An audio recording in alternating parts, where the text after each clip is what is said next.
14, he ate out. Aresh Indrak frowned as he watched the worn-out man in front of him chew quietly.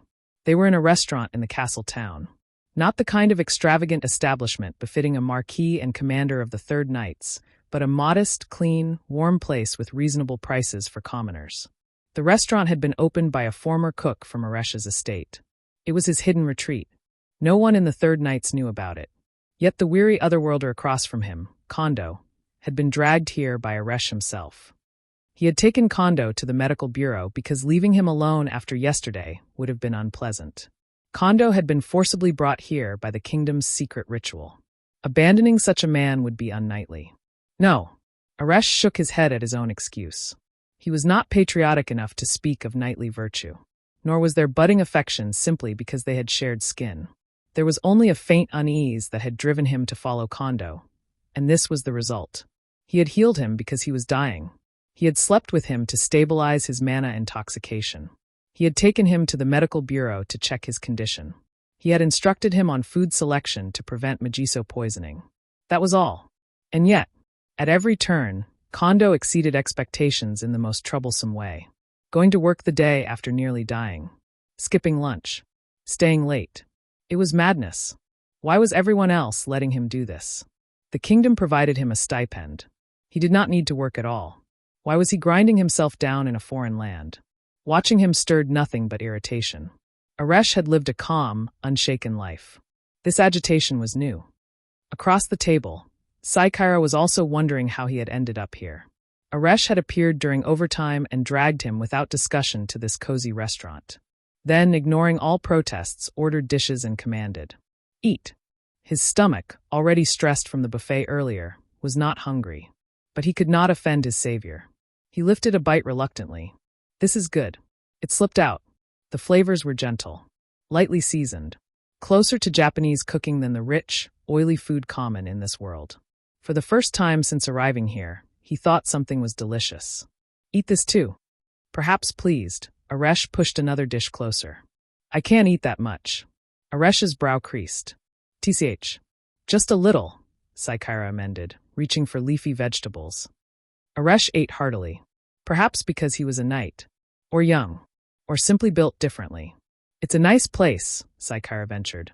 Of course. A bit arrogant, but he was objectively important. Taking advantage of the moment, Saikaira bowed his head slightly. This morning I was very rude. Yes. You were. I also wanted to thank you for yesterday. He still needed to discuss compensation, but... How is your condition? Aresh interrupted. Oh, the tonic must have worked. I feel fine. It was true.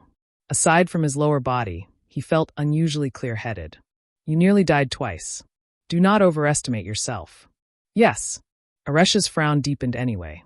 If you truly understood that, you would rest. Instead, you stayed late. What are you thinking?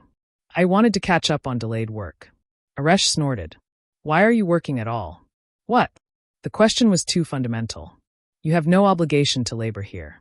Why exhaust yourself in a country that is not your own? It was true. He had no duty, no obligation.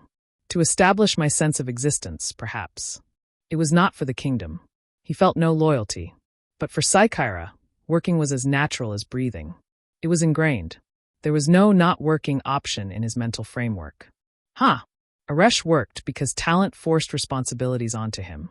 Their values were fundamentally different. The kingdom will not eliminate you for idleness, Aresh said. Saikaira nodded. I know. It's not about that. It's about self-definition. Self-validation. I feel calmer when I work. I do not understand. Aresh was a marquis. Gifted with mana. A knight. Beautiful. He had inherent validation. I'm just a commoner, Saikaira said softly. Even so, you need not destroy your body for it. You arrived ill. There is no task worth that. I have a tendency to get absorbed. It was my own decision. He did not mention that the Third Knights themselves created extra workload. Accounting was technically a white department. He simply added work voluntarily. In fact, his reforms were stabilizing the kingdom's finances. But Aresh clearly did not know. Elites lived above the clouds. Then if you prioritize work, your body must be maintained at peak condition, Aresh said sharply. Saikaira winced slightly. Yes, I'll be careful. The lecture continued until the meal ended. When Saikaira attempted to pay, Aresh glared. Are you trying to disgrace me? So the younger noble paid. Before Saikaira could even raise the matter of compensation for yesterday, Aresh had already left. What was that about? No one answered.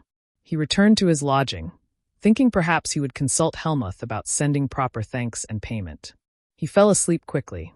But from that day on, Saikaira would find himself sharing both lunch and dinner with Aresh. Every single day.